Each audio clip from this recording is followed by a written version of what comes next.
Assalamualaikum warahmatullahi wabarakatuh.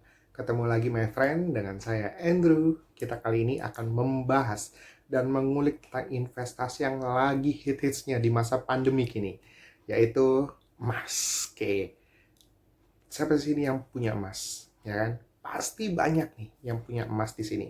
Ya kan? Baik emas perhiasan, emas logam mulia, batangan, koin emas, emas cukim, ya kan? Atau bongkahan emas ya. Kita nggak tahu berapa banyak sih emas. Konon nih, ya teman-teman. Sebelum saya masuk ke sebelum masuk ke mainnya nih, ya tentang emas, saya akan membagikan seputar edukasi mengenai perihal investasi itu apa aja sih yang ada saat ini di dunia ini, seperti itu. Oke, investasi itu berupa aset, ya. Jadi aset ini dibagi dua, ya. Ada aset real dan aset non real. Aset real ini tuh ada wujudnya, bisa diraba, ya kan? Bisa dipegang, bisa dilihat secara nyata oleh kita, oleh semua orang, lain-lain. Apa aja sih aset real yang ada di sini? Aset real yang ada di sini contohnya kita punya emas, punya rumah, kontrakan, ya kan? Perak, ya kan? Benda seni yang bernilai tinggi, itu adalah salah satu dari aset real. Nah, aset non real di sini tuh apa aja? Aset non real di sini tuh seperti paper aset. Contohnya saham, reksadana, insurance, ya, obligasi, ori, sukuk, ya, itu termasuk dalam aset non real. Sekarang tuh investasi tuh makin lama makin murah ya. Makin orang mudah mencarinya, mendapatkannya, dan juga mengaplikasikannya. Contohnya gini, reksadana dulu, mungkin reksadana nih, sebelum saya kasih tahu, reksadana itu terbagi atas beberapa nih, baik dari pasar uang, pendapatan tetap, campuran, dan juga saham. Ada lagi reksadana yang terintegrasi dengan insurance, ada juga reksadana yang punya luar negeri USD dengan mata uang asing, itu juga ada. Nah, kita beli reksadana pun harus dilihat nih dari profil resiko kita. Karena ada 3 profil resiko dalam orang berinvestasi, ya. Dia itu konservatif, yang takut-takutan atau cari aman lah istilahnya. Yang kedua adalah moderat, ya. Moderat itu tipenya gue nggak mau nyari aman, ya kan? Tapi gue mau dengan return yang lebih tinggi dibanding konservatif. Tapi gue juga nggak mau jatuh-jatuh banget, ya. Itu ada orang moderat, so-so lah di tengah-tengah. Ada lagi yang paling tinggi itu adalah kategori orang yang agresif. Orang ini berani ya survive untuk kalau misalkan jatuh nih nilai sahamnya, ya, atau nilai investasinya jatuh, ya kan, dia tuh oke lah, karena gue orangnya agresif, ya kan, gue udah tahu nih kedepannya seperti apa. Nah, ketiga itu kita bisa melihat dari kuesioner profil resiko.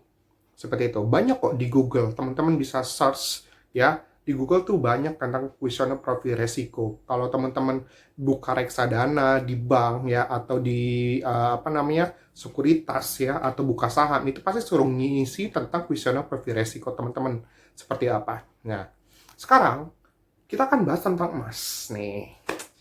Teman-teman tahu lah pasti sekarang investasi emas itu ada 2 tipe nih, ya. Kalau saya lihat nih, sekarang bukan fisik, ya, bukan hanya fisik saja, tapi ada emas digital, emas yang kita nggak dapat emasnya, tapi kita dapat sebuah unitnya, atau sebuah beratnya, ya, dan returnnya, seperti itu. Yang paling mudah sekarang orang emas itu kan seperti investasi yang konservatif, seperti itu ya. Semua orang bisa punya emas, ya, asalkan ada duitnya, seperti itu, ya kan. Tapi sekarang kita nabung emas, punya uang sebesar Rp50.000, bahkan di Penggadaian itu dengan uang Rp6.000 bisa buka emas. Atau sekarang kan makin tinggi ya harga emas ya. Dulu kan sekitar 600 something itu di tahun kemarin ya. Sekarang di tahun 2020 tuh di sekitar 900 something. Saya tadi baru nabung, ya kan. Saya 900 something untuk harga emas, dibilangnya emas pasir ya. Itu belum sama cetakannya. Itu kurang lebih gramnya 1 juta. Karena kita tahu nih, logam mulia, ya, makin gramnya makin tinggi akan semakin murah per gramnya. Ya, note ya teman-teman. Kalau kita mau beli yang emas 0,5 gram, gramnya segram berapa nih, ya kan? Emas yang 1 gram, berapa segramnya? Beda hal kalau kita mau beli yang emas yang 5 gram, 10 gram, 25 gram, ya, 50 gram, bahkan 100 gram, 1 kilo, ya. Karena kalau saya tahu tuh emas paling gede tuh besarannya, beratnya ada di 1 kilo, ya, itu ada di Antam dijual. Mungkin lebih lagi ya, 100.000 gram lebih ada juga. Nah, kali ini saya akan bahas nih mengenai dua tipe, ya, orang menabung emas seperti apa, ya. Oke, yang pertama, nabung emas itu bisa dengan orang dari zaman dulu nih, ya. Nabung emas itu bisa dengan emas perhiasan. Nah, salah satunya saya tuh juga suka nabung emas. Jadi dari zaman saya masih lulus kuliah, terus bekerja di salah satu bank BUMN terbesar di Indonesia, saya setiap gaji saya di 2011 saya jadi frontliner di Bank Mandiri, itu gaji saya di 2,3 juta, ya. Tapi saya sisihkan untuk beli emas, di cincin. Kenapa? Karena orang tua saya untuk mengedukasi saya, mendidik saya, udah beli emas, ya. Seperti karena orang tua zaman dulu memang untuk nabung anaknya sekolah segala macam itu dengan emas, seperti itu.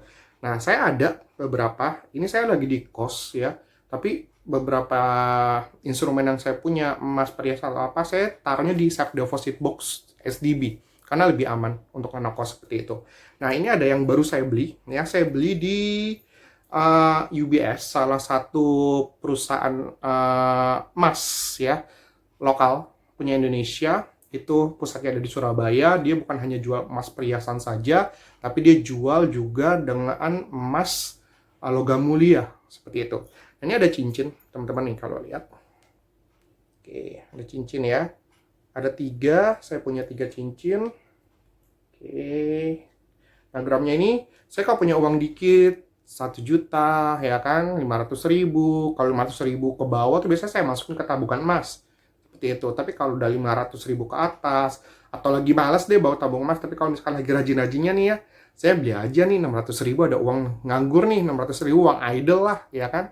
Itu saya beli emas, saya beli di Tokopedia atau di online shop, ya. Kalau UBS itu udah bisa beli di Tokopedia, ada, ya. UBS itu ya, Tokopedia ada UBS Lifestyle, di Shopee juga ada, seperti itu, dia official store. Nah, ini salah satu contoh investasi, yaitu kita nabung emas perhiasan. Nah, ini adalah investasi yang dari awal mungkin orang tua kita sudah menggunakan ini untuk berinvestasi, untuk pendidikan, ya, untuk kehidupan masa depan, seperti itu. Tapi saran saya nih, kalau mau punya emas perhiasan itu yang memiliki kadar di 700%, ya.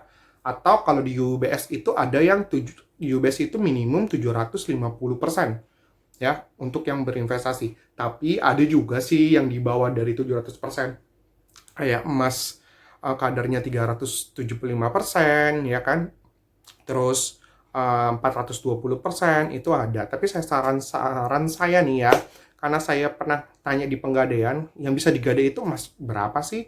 Emas di nominal di kadar di 700% atau 16 karat, seperti itu. Ya kan, itu lebih safety lah bagi saya. Nah, apa aja sih kerugian saat kita berinvestasi emas perhiasan?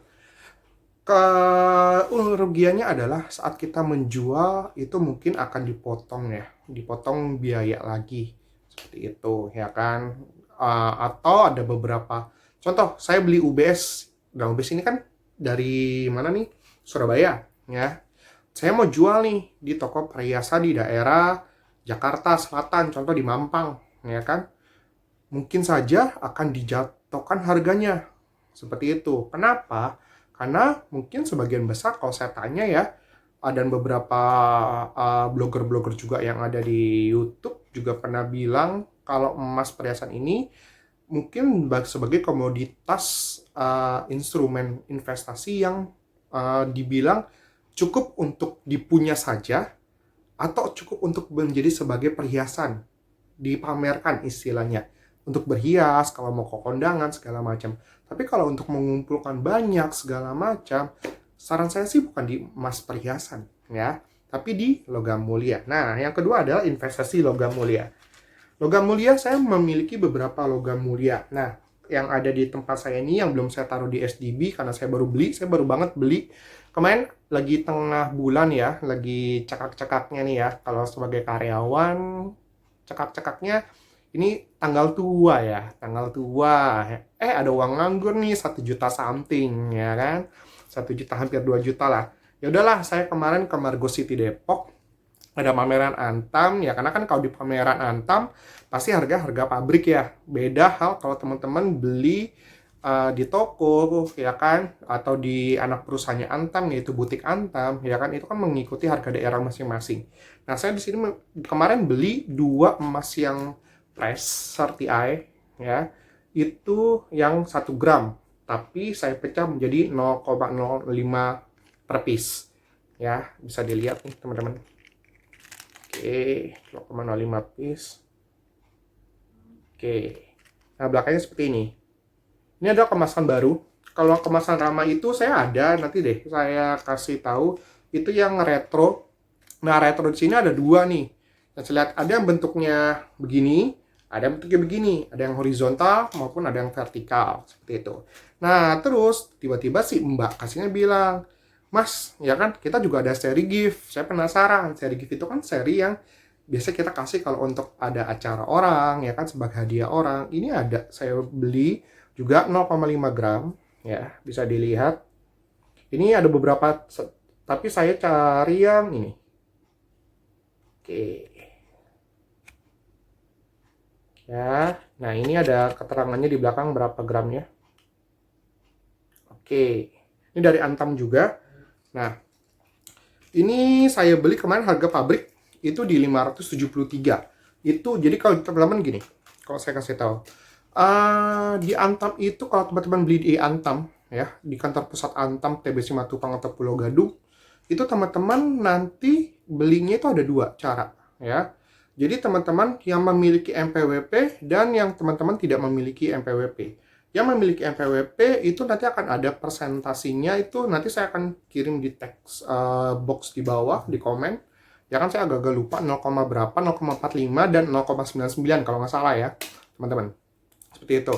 Itu ada MPWP ya, dikit sih memang ada pajaknya, tapi saya harapkan sih teman-teman punya MPWP.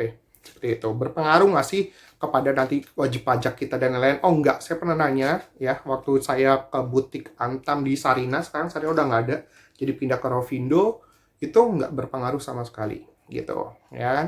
Nah, ada lagi caranya, yang kedua adalah itu tadi ada 1 cara, yaitu yang non MPWP dan MPWP. Ada 1 cara lagi, kalau teman-teman mau beli di Antam itu bukan di butik Antam, tapi mereka di toko perhiasan, di marketplace ya kan. Nah, dan juga di tempat penjualan toko-toko logam mulia seperti itu. Itu juga ada, kalau itu tanpa MPWP. Nah, juga sekarang teman-teman kalau mau beli logam mulia nih, ya, teman-teman tuh bisa di Penggadaian. Nah, Penggadaian sekarang mempunyai anak perusahaan sama nih seperti Antam. Antam punya anak perusahaan untuk jual logam mulia, itu butik Antam, ya. Nah, sekarang si Penggadaian itu punya anak perusahaan, tapi bukan hanya logam mulia saja yang dijual sama dia. Perhiasan, souvenir itu dijual. Itu namanya Galeri 24 Penggadaian. Tersebar di beberapa kota, tapi kalau di Jakarta nih teman-teman, ada di Tamrin City, ada di Kalibata City, ya yang saya tahu seperti itu, ada di Depok kalau yang untuk di Depok seperti itu, dan ada di Keramat. Keramat itu kan kantor pusatnya si Penggadaian, seperti itu ya. Nah, itu juga bisa beli di situ. Kalau di situ teman-teman nggak usah pakai MPWP, teman-teman cuma ngasih KTP doang, seperti itu untuk didata, seperti itu ya, nomor induk kependudukan teman-teman, seperti itu. Nah, kalau kita mau beli logam mulia nih, ya teman-teman ya, kita harus lihat nih, spreadnya tuh berapa sih, seperti itu.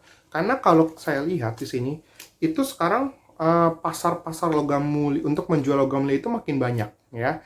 Karena yang saya tahu, dulu banget saya pas lagi awal-awal kerja, itu beli logam mulia tuh minimum itu di 1 gram, ya.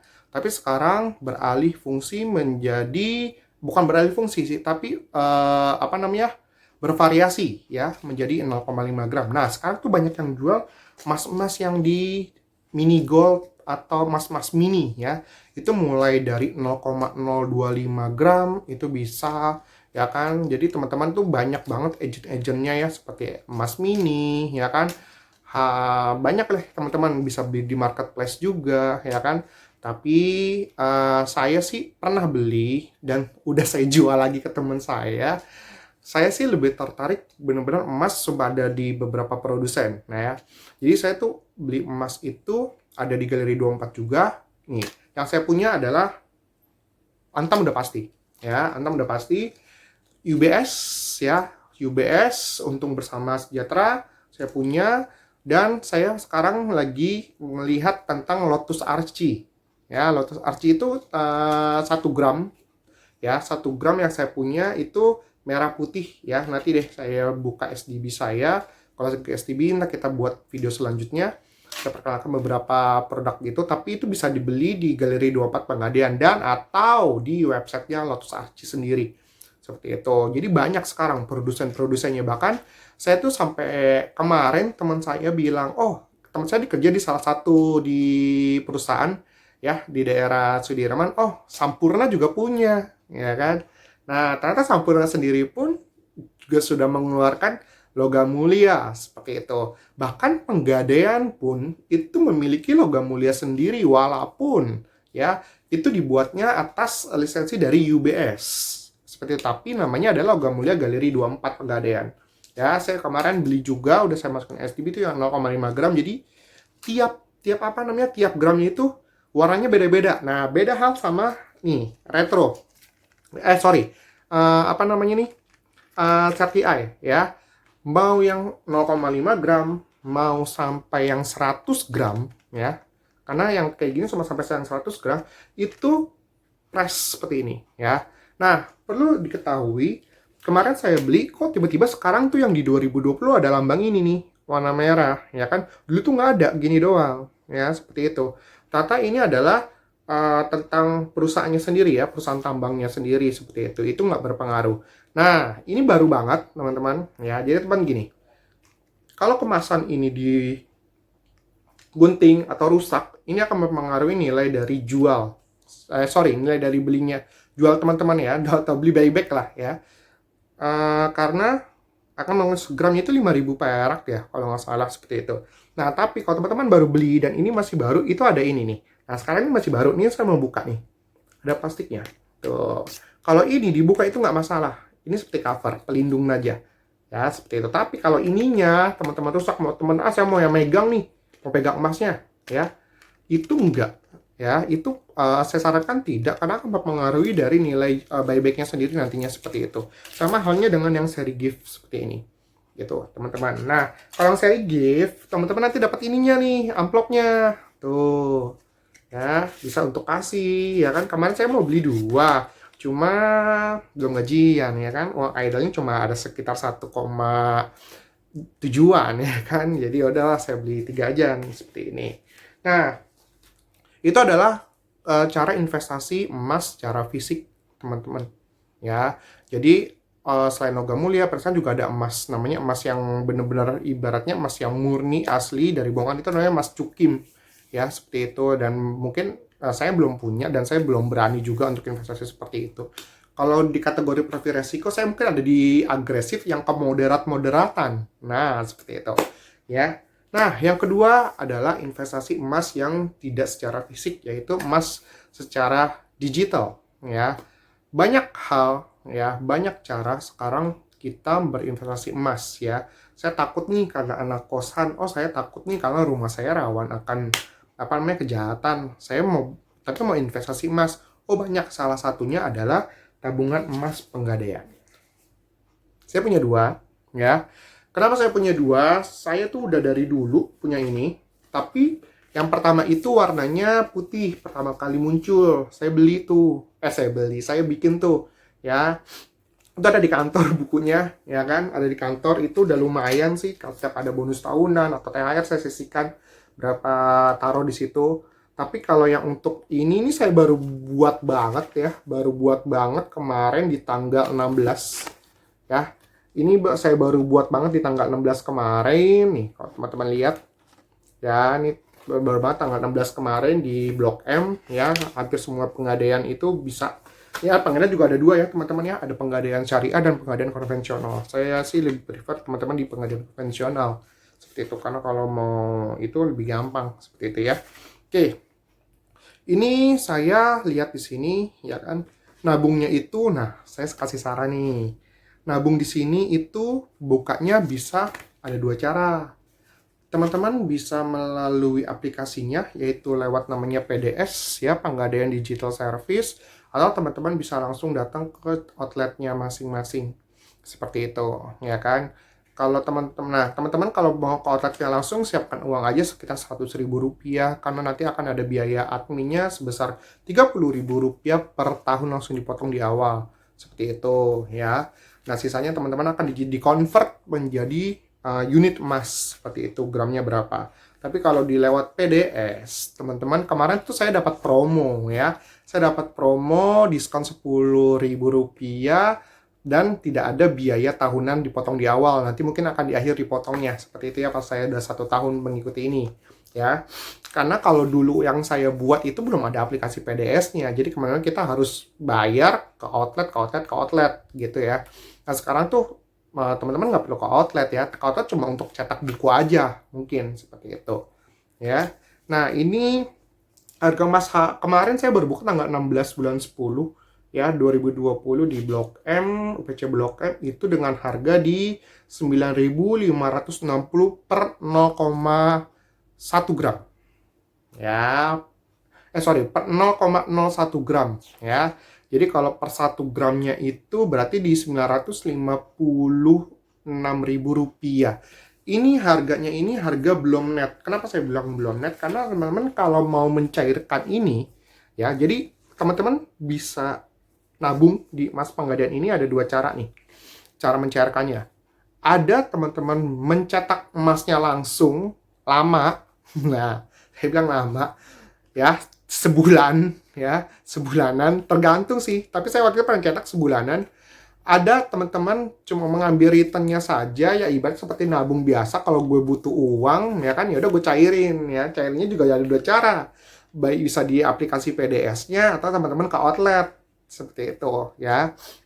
Jadi ada, kalau transfer itu ada biayanya sekitar 2.500 ya biayanya. Nah nabung juga pun ada biayanya sekitar 2.500 ya gitu caranya. Nah nanti teman-teman juga tuh bisa ya kan, nabung top up ya. Kalau saya tuh sukanya ngeliat gini nih, di Penggadaian suka ada promo-promo ya, diskon kayak kemarin ya, kalau mau buka ini ada promonya namanya mulai nabung. Nah cobain, itu diskon Rp10.000 ya kan, tapi lewat aplikasi PDS. Nah teman-teman nanti masukin data segala macam, register, tentuin outlet mana yang teman-teman mau untuk cetak nabung ini ya kan. Saya tinggal di daerah Setiabudi ya, terus saya dapatnya di Blok M ya, karena saya lebih sering ke Blok M ya, mainnya arah-arah Blok M ya seperti itu. Di sini juga ada ya kan Penggadaian seperti itu. Nah jadi tabungan Penggadaian ini sangat-sangat membantu ya, membantu dalam hal kalau kita punya uang dikit. Contoh deh, kita sisa uang jajan per hari itu sekitar 10.000 atau 20.000. Contoh, kita ambil contoh Rp10.000 per hari ya. Tiap minggu kita mau nabung ini nih ya, dengan uang 10.000 pun kita akan bisa menabung seperti itu ya. Mungkin nanti akan dikonvert ke emasnya seperti itu. Ini saya baru buka tanggal 16, saya tadi juga nabung ya, hari ini banget tanggal 21 Oktober naik 10 ya, naik Rp10 itu 9.570 per 0,01 gram ya. Ini selalu saya baru 2, tapi kalau yang satu udah lumayan. Itu saya taruh untuk jangka panjang nanti seperti itu, kayak saya mau beli sesuatu. Jadi saya nabung lagi ini untuk yang lain lagi. Jadi kalau ini saya nabung untuk kalau misalkan saya butuh dana darurat ya kan, butuh untuk jalan-jalan ya kan, saya bisa pakai yang ini. Kalau yang satu benar-benar disimpan, dikit seperti itu. Jadi tahun 2019 itu saya beli logam mulia di butik Antam Ambassador itu di angka 700 sampai 800 ribu ya per 1 gramnya. Sekarang lagi pandemik kayak seperti ini, harga emas tuh pernah mencapai 1 juta juta lebih ya per gramnya ya, seperti itu, dan nilai buybacknya pun 1 jutaan. Dan sekarang kan mulai turun, tapi saya rasa ya harga emas itu fluktuatif ya teman-teman ya, tergantung dari event apa ya, tergantung dari kejadian yang terjadi di negara tersebut atau ada apa seperti itu. Karena emas itu bukan untuk jangka pendek ya teman-teman ya, emas itu untuk jangka panjang. Gini aja deh, saya baru beli yang 1 tahun kemarin logam mulia, tiba sekarang udah untung, belum ada setahun nih ya kan, seperti itu ya. Jadi kalau teman-teman, saya sarankan sih lebih baik untuk yang pemula-pemula nih, millennials ya, saya dan teman-teman saya ya kan, usia yang di bawah 30 tahun bisa mencoba untuk investasi emas ini. Karena gimana pun gaya lifestyle akan tetap terus jalan ya. Jadi emas itu sebenarnya bukan ya, emas itu adalah investasi. Tapi untuk meluruskan lagi, kalau menurut saya adalah emas itu adalah mempertahankan nilai keuangan teman-teman ya, mempertahankan gaya hidup teman-teman ke depannya nanti ya kan. Kalau di agama saya ya, di Muslim itu dinar ya, dinar itu adalah koin emas ya. Jadi itu satu dinar itu bisa seekor satu kambing. Dan itu terus-terusan dari zaman Nabi ya, karena dari zaman dulu ya Nabi itu saat kita transaksi jual beli pun memang menggunakan emas dan perak seperti itu ya. Karena gimana pun emas dari zaman orang tua kita masih kecil pun famous ya, seperti itu, terkenal ya kan. Jadi saya sarankan teman-teman untuk tetap berinvestasi ya kan, apalagi lagi pandemik ini. Saran saya lagi pandemik ini, carilah investasi yang benar-benar memiliki resiko tidak terlalu tinggi. Karena kenapa? Kalau saya punya saham ya, saya pernah ikut saham dan sekarang masih ada, itu udah dulu saham saya di salah satu bank ya, dikit sih ya, cuma saya ngeliat pergerakannya wow ya, turun seperti itu.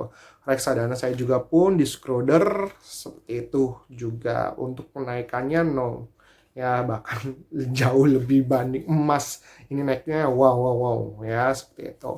Dan ya teman-teman, kalau mau berinvestasi emas, pahami dulu ya kan, mulailah dari yang kecil untuk mendapatkan sesuatu yang lebih besar. Jangan pernah gengsi, ngapain sih lo beli emas kecil-kecil ya kan. Saya tuh dulu beli emas kecil-kecil, buktinya sekarang alhamdulillahnya sudah bisa berzakat atas emas tersebut seperti itu ya kan. Karena tentu di agama saya itu harus zakat seperti itu untuk memiliki emas ya kan. Dari kecil-kecil bisa menjadi besar ya kan. Tapi kalau nunggu emas turun no ya. Kapan sih harus berinvestasi?